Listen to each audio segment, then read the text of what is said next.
The FIB has a secret operation in North Yankton. During the prologue for GTA 5, Trevor, Brad and Michael rob a security cache storage facility. But what's interesting about this mission is that right next to the road there is a frozen river with an alien underneath. It's been confirmed that the FIB has been involved with some sketchy UFO sightings, and it may in fact be that this alien is as fake as the other UFOs. But you're probably wondering why the FIB would fake something absurd like this. It's because they are hiding a secret operation in Ludendorff, North Yankton. This would make sense as the fake alien would be used to scare tourists and civilians away from the region. During the prologue there is something that Trevor says, which is quite interesting. Can't be many more cops in this town! As we know, the entire Ludendorff heist was in reality set up to catch Trevor and Brad, but it still doesn't explain where all the resources and local police cars came from. Ludendorff has 3 ammunition stores, which just doesn't make sense for a small town like Ludendorff.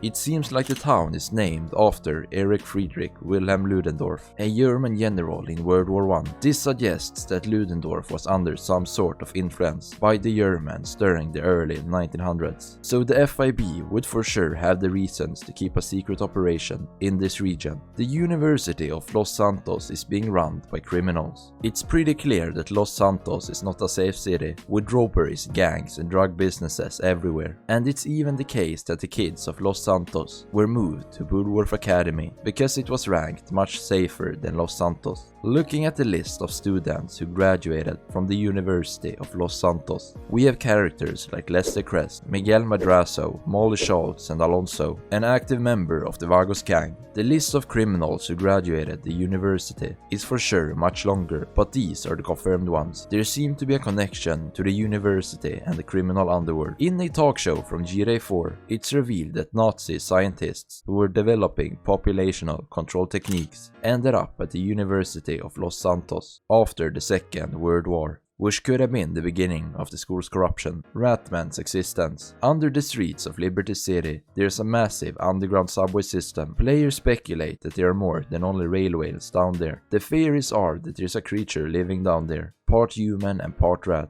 It is said that Ratman appears when players least expect it, and he can also disappear whenever he wants, according to some reports. The myth all started in GTA 4 when a photo was put on the internet of what looked like a humanoid rat with a torso of an adult human male. Some people believe that the photo is fake and that it's photoshopped, or that it's too blurry to tell what it is. There is a lot of evidence that prove that Ratman is real. This job request from Humane Labs confirms that they have tried clinical trials on humans by injecting pesticide in people's eyes. Pesticide is a chemical compound that is used to kill pests. So what would happen if someone injected pesticide into their eyes? They would become part rat and part human. This picture is taken on an NPC that to me looks a little too suspicious. But the evidence doesn't end there. People have heard squeaky noises from the subway system, shadows from the Ratman, and a segment from the Weasel News is saying that the Major is going to flood the subways due to a rat infestation. There are also rumors saying that the ghost of the Ratman has made it all the way to GTA 5. He is thought to be found under freeways, in the sewers. Strange breathing sounds can be heard from the tunnels. And also, if you come to this part of the tunnel, you will be able to hear demonic laughter.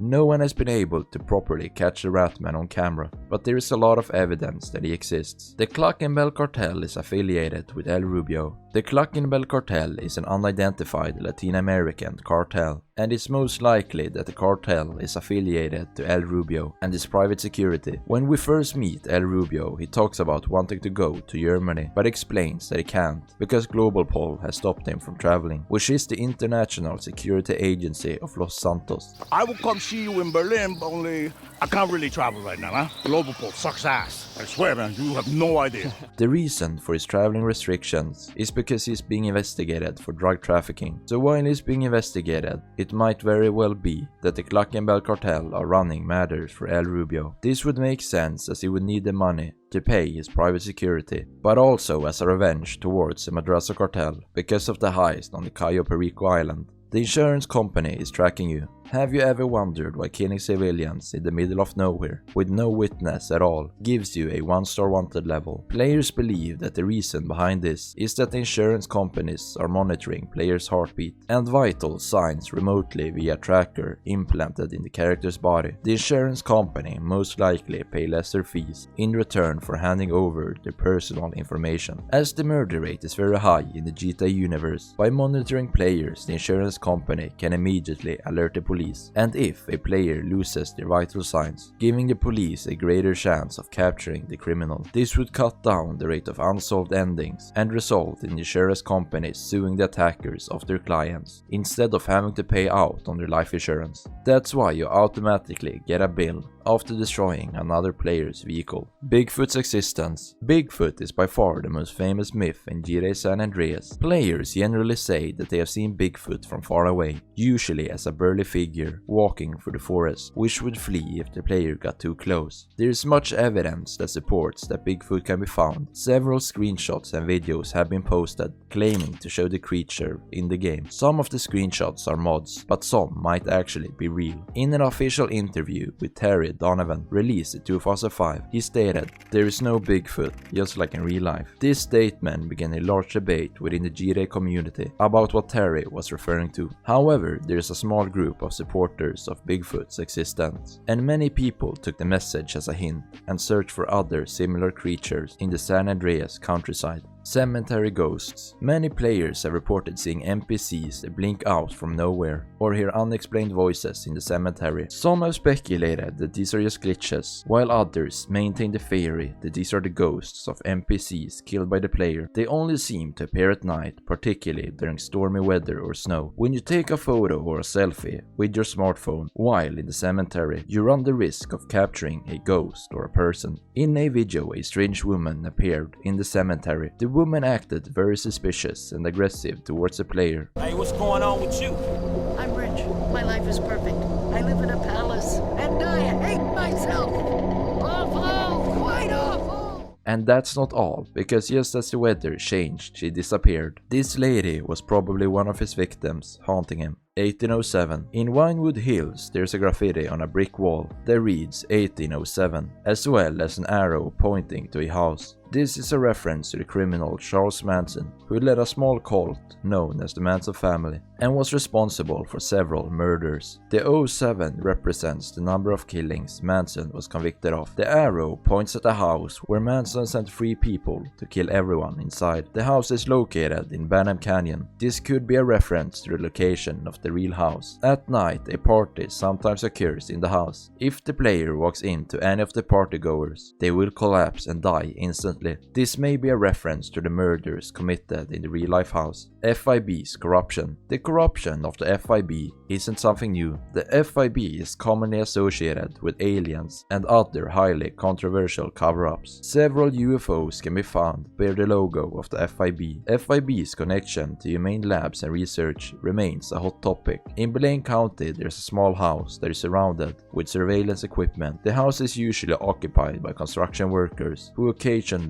are followed by a group of HouseFIB agents. The agents are not dressed in the typical uniforms, and if you come too close, they will attack you. It is possible that they are secretly spying on the nearby humane labs, or they might be covering something up. Could be the top secret files from the Ratman experiment, or another alien egg. Let me know what you think down below. The Infinity Killer. Merle Abraham, also known as the Infinity Killer, was a psychotic serial killer in GTA 5. Abraham was born in 1947. He developed an obsession with the number 8. In 1999, he committed infinity murders. He killed 8 male joggers and hid their bodies around San Andreas. He was later captured and put in prison, and his house in Sandy Shores was intentionally set on fire by his neighbors. Abraham died in the prison at the age of 57, never confessing to the murders, but admitting to his irrational obsession with the number 8. There is a lot of evidence backing this theory up, such as writings in Abraham's house and clues all over the map. Players believe that the Infinity Killer is still alive and that his neighbor intentionally burnt down his house just to cover up the evidence. He wrote this riddle in prison, exposing the location of the bodies. Where water meets land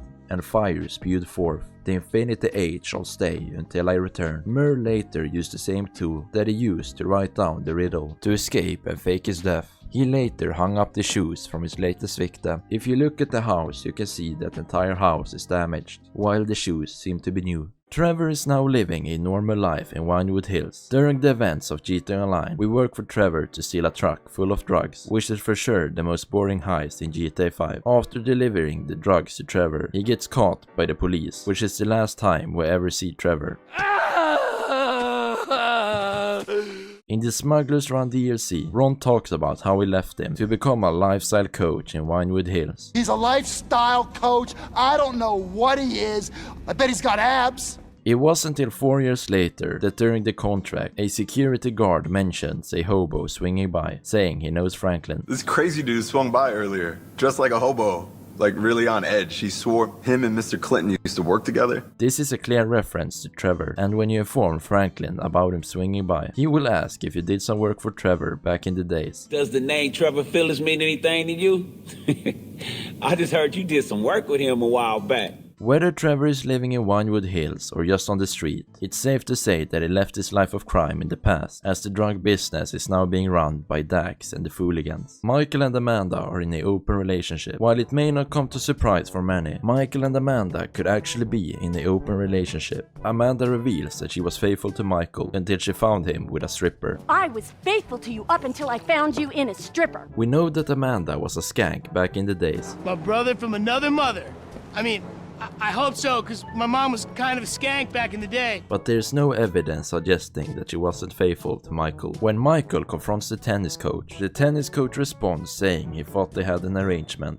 Oh, I'm sorry, bro. She said you had an arrangement. You and I are gonna have an arrangement. Michael later talks to Franklin, saying that they have rules. Not in the house and not guys he got to look in the eyes. Look, we got rules. Not in the house. Not guys I gotta look in the eye.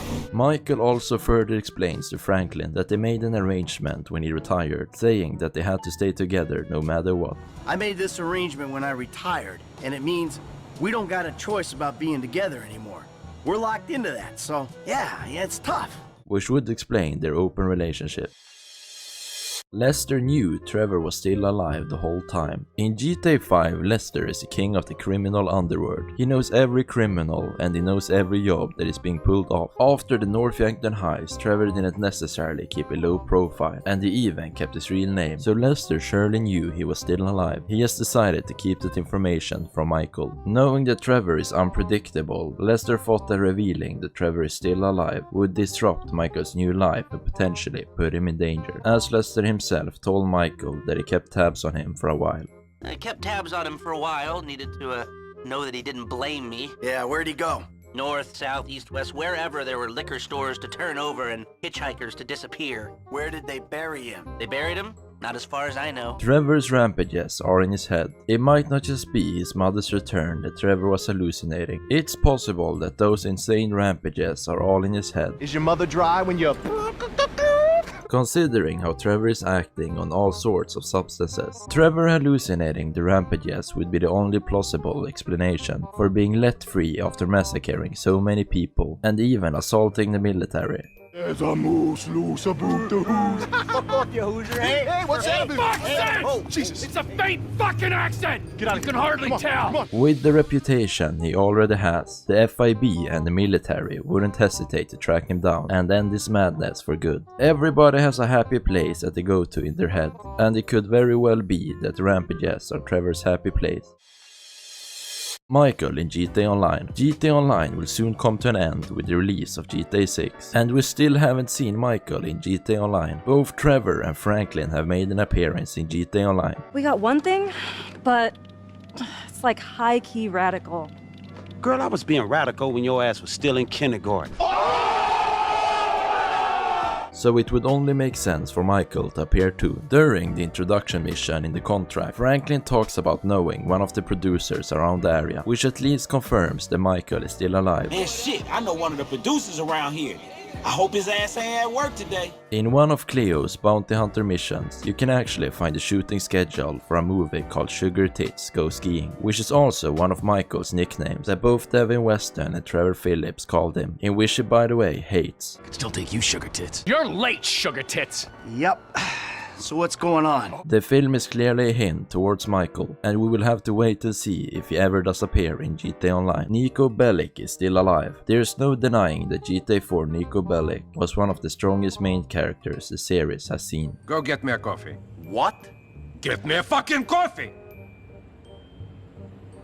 Come on, I'll get you one. But after the end of GTA 4, we don't really know what happened to him. His former heist buddy, Paki, states he's probably deceased. My pal Michael, God rest his soul, and another boy, Nico, who's probably dead too. Yet the supposed Life Invader page shows him still being alive and still active. In the yellow yak that is located in Sandy Shores, there is a picture of Nico Bellic in a tow truck. If we then go to the code track, we can actually see a jacket which is very similar to Nico's. Lester mentions an Eastern European who went quiet in Liberty City, indicating that he moved to Los Santos. There was an Eastern European guy making moves in Liberty City, but he went quiet. Wanted posters with Nico's face can be found around Los Santos, and given that Nico is internationally wanted by the police, this could surely be the reason for him moving to Los Santos and hiding, as this would not be the first time a major character flees to Los Santos. Trevor is a cannibal. We already know that Trevor is a brutal serial killer, but could it be the case that he's eating them too? In a scene where he switches to Trevor, he talks about why he shouldn't eat Indians after suddenly throwing up. Never eat Indian people! Also, during the preparation for the Palito Bay heist, Trevor offers a bowl of food to Michael, which is confirmed to be human stew. Jesus Christ, Trevor, what is that? What's wrong with you? That's just a what? An eyelid. That's probably not even human. Unless that gas station job. Something even more ridiculous is when Trevor talks with the Winewood zombie and he gives him advice on how to best eat people. You start with the loins first, and then the legs. Far tastier. Lester knew Brad was dead the whole time. As we already know by now, Lester knows pretty much everything happening in the criminal underworld, so it wouldn't be completely surprising if he knew Brad was dead the whole time. Lester knew before he found out that Michael was still alive that he betrayed Brad and Trevor. I know you never mentioned my name. I know I'm not on any lists anywhere. I know you never betrayed me. Before Trevor officially finds out that Brad is dead, Trevor talks to Lester about breaking Brad out from prison, and in this conversation it really sounds like he knew more than he told Trevor. What is it? Ain't it obvious? Busting Brad out of the clink. Okay, I'm gonna stop you there, T. Some things are better left alone. Brad's not a thing! He's part of the crew. Well, a crew's more than a sum of its parts, and he was a pretty shit part. He is a pretty shit part, and that's only because he's in jail. No, is shit because he's lazy, forgetful, mean, and stupid. With respect. Brucey Kibbutz is gay. Brucey Kibbutz from GTA 4 is a steroid-abusing alpha male with a big ego that's tied to his masculinity. We already know that his muscular arms don't make him a better fighter. Oh, enough, man! Enough! Oh! Fuck me, You'll be alright, huh? Oh, that's some Red Army shit, serious. But there are also rumors about him being gay. When Nico meets Brucey at the mechanic and starts talking about Roman, Brucey says something that sounds very suspicious. Yeah, of course. Love that guy. Love him. I mean, I am no chubby chaser, but if I was and a queer, that guy would be in trouble, you know what I mean? Let them know. Hey, I'm shitting with you. Brucey likes pussy. As seen in the clip, Brucey acts like this through the entire story, pretending to be very tied with his masculinity, but in reality he's very emotional, and as soon as something just happens to him, he starts crying. This all supports the fact that Brucey Kibbutz might secretly be gay. Michael in GTA 6. Through the story of GTA 5, we experience Michael's return to the criminal underworld. During this period, Michael is hired as an associate producer on Richard Majestic Productions, after helping Solomon recover a stolen film, which unfortunately got completely destroyed. Look out! That didn't have to happen. Michael began producing a new movie with the help of Salomon called Meltdown, which was the beginning of Michael's producing career. As most people already know by now, GTA 6 is going to be set in Vice City, which is a city based off Miami. Miami is famously known for the movie production, so it would make sense that Michael DeSanta does a minor appearance in GTA 6 to work on his new upcoming movie. Ron trashed Trevor's trailer. The mission, Nervous Ron, begins with Trevor finding Ron and discovering that the lost MC has trashed his trailer as revenge for the attack on their headquarters. This statue here of impotent rage, this fucking meant more to me than Johnny K meant to anyone, and they smashed it.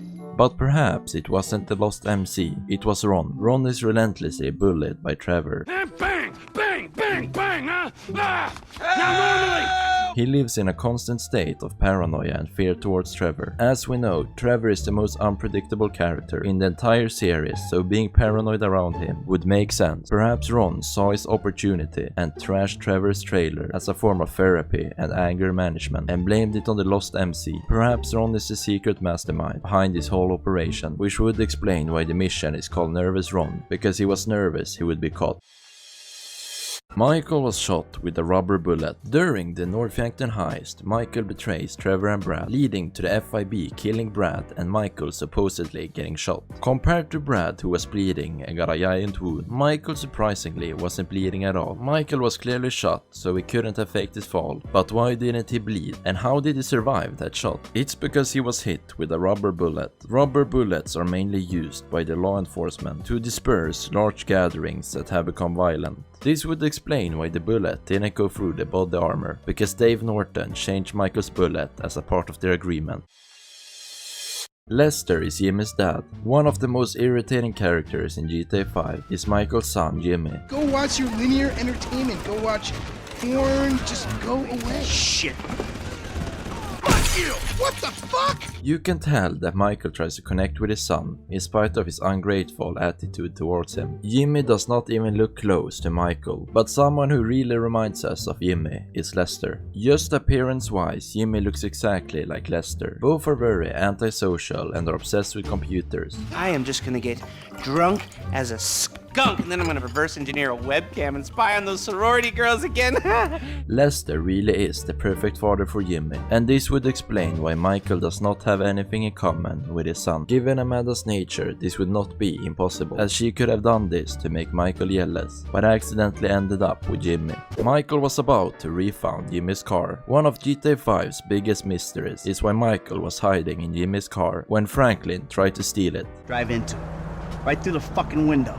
And fast. It's simple. Michael was actually going to refund his car, because as we know, his family buys expensive stuff all the time with his credit card, so this is definitely not the first time it happened. Jimmy explains to Michael that he tried to sell his yacht only to get his attention, which could also be the same reason he bought the car. Dude, I just want to impress you. By selling my boat to some gangbangers?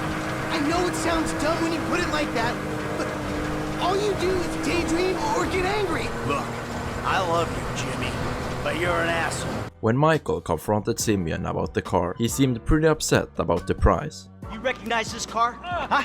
Does it look like it's worth $5 grand a month to you? You fucking racist! I'll tell you something. This thing's gonna need some serious body work before it's worth $5 grand a month. So he was definitely going to refund it at that moment, but accidentally caught Franklin trying to steal it. Lester is Zero. Anyone who has played San Andreas remembers Zero as the nerdy guy who gifted us the pleasure of supply lines, which is probably the worst mission in GTA history. Carl, he came back and humiliated me. I shall probably turn to prostitution now, where I will be found dead. While we were all happy to leave Zero in the past, it's possible that we weren't so lucky at all. Perhaps Zero grew up, became afflicted with a terrible disease, met Michael and Trevor and became Lester Crest. Their ages match up as Zero was around 20 in 1992 and Lester is now 40. They're both good with technology and they both have high-pitched voices. I may never again see Rome in the springtime.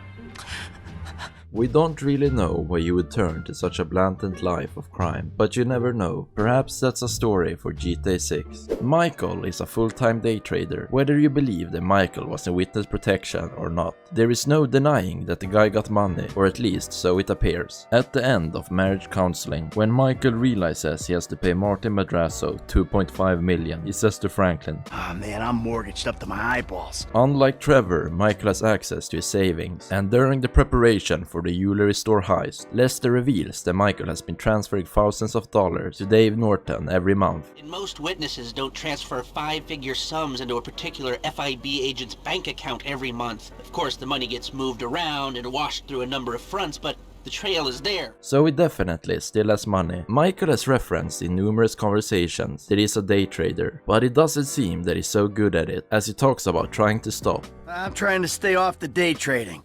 But maybe I'll take a look. This is probably the reason he returned from retirement, because he flushed all her savings down the toilet. I've seen your day trader account. You pissed our savings down the toilet. Trevor is bisexual, although Trevor has a shown interest in women. Oh, I wish you were dead, I really do. Oh, I love you! A lot of what he says sounds really suspicious. I'd rather talk about my penis. Franklin asks if Trevor is gay, and he responds by saying yes and no, and ends up saying if you want me to. Are you gay? No! Yeah! Whatever! Labels, bro! Bang bang! You want me to be gay? Look, man, I want you to be happy and a bit less frightening. Oh, well, that's good, because that's what I am! There is another scene where Trevor can be found spooning with Floyd, who is wearing a pink pajamas. You're spooning me next time. During a drinking outing with Franklin, he says that he'd rather suck a dick than smoke weed, and that he has done both. Rather suck cock than smoke weed, and I've done both. When Trevor is hallucinating his mom, she tells him that it is okay to be gay, and that she always wanted a gay son. I've always wanted a gay son. Trevor hallucinating this really sounds like guilt, which she has been feeling deep down inside of him for a very long time. Is it just Trevor who is being a complete psychopath and maniac, or is he in fact gay? Comment down below what you think. Michael is Claude. Michael the Santa got introduced into the game in 2013 with the release of GTA 5, but what if I told you that he got introduced much earlier? You see, this is Claude, GTA 3's main protagonist. He was shot and left to die by his former girlfriend Catalina at the beginning of GTA 3. Claude survived and joined the Mafia and finally got his revenge before disappearing for good, or so players thought. It could have been the case that after a number of years working with the Mafia, Claude makes a deal with the FIB, who placed him in witness protection and relocated him to North Yankton, where he takes the name Michael Townley. Both characters are very similar. Claude only looks younger, which fits into the timeline of GTA 5. Michael also has a number of scars on his chest. They could be bullet wounds from when Claude was shot. Trevor's relationship with Patricia were just a copout. Trevor and Patricia's love story really is something special. Talking of beautiful things. Yes, I hear Stockholm Syndrome is very nice this time of year. But there is just something about it that I just can't stop thinking about. We know that Trevor had a troubling relationship with his mother growing up. You're sick. What can I do? What if Patricia and Trevor's relationship is just a cope-out for what Trevor feels for his mother? You better treat her right, man! Not only does Patricia look similar, but she also takes care of him, just like a mother should do. So when people say bad things about his mother, he gets angry because he wishes his mother loved him like Patricia does. It's not legally fucking if you do not penetrate. Michael's dad cheated on his mom. The theory about Michael's dad cheating on his mom mainly comes from a hangout dialogue with Franklin, where Franklin talks about not having a real father growing up. Michael opens up about his dad leaving him. He further explains all the different excuses his mom told him to why he left. My dad skipped town, or got hit by a train, or joined the Navy, or something. I don't know. The story's changed so many times I lost track. While this theory is a long stretch, the reasoning behind the excuses could have been because he cheated on her and she refused to tell Michael because she knew he would feel bad about it. Trevor was kicked from the military for selling drugs. For those of you who don't already know, Trevor served several years in the military as a pilot. Beat me and you'll see. But the reason he left the military might shock you. So after he served in the military, it's revealed that Trevor became a drifter up by the border. I was a drifter up by the border, wandering from truck stop to truck stop, recently out of the military. When Trevor tries to close a deal with the Los Santos Triads, he tells them that he always wanted to become an international drug and weapons trader. Since I was a little kid, I dreamt big.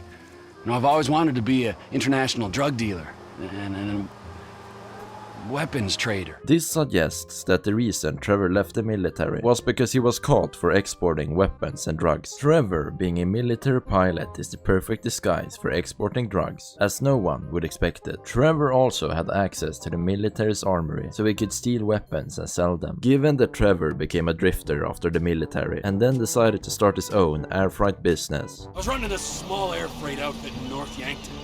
Tiny operation. Says there's this other guy needs some hot cargo moved across the border.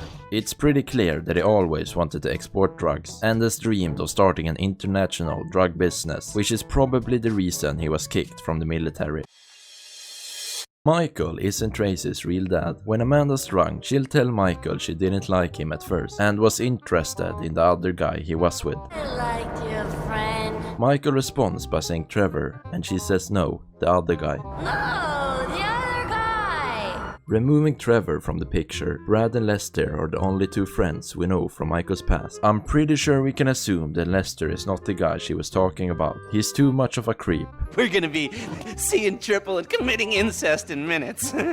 This would imply that Brad was the guy she was talking about. It's also revealed in Hangouts that she got pregnant with Tracy almost immediately after she met Michael, and was also working as a hooker at the time. Brad being Tracy's father fits better into the storyline of GTA 5, and this would explain where she got most of her characteristics from. Trevor killed his brother. When Trevor talks to the Winewood zombie, he tells him that he looked like his brother Ryan, who died in a tragic accident. You remind me of my brother, Ryan. I mean, dead. The zombie apologizes for his brother's death, and Trevor responds by saying, No, don't be sorry. I'm glad he was dead. It was an accident. All right, that's all I have to say.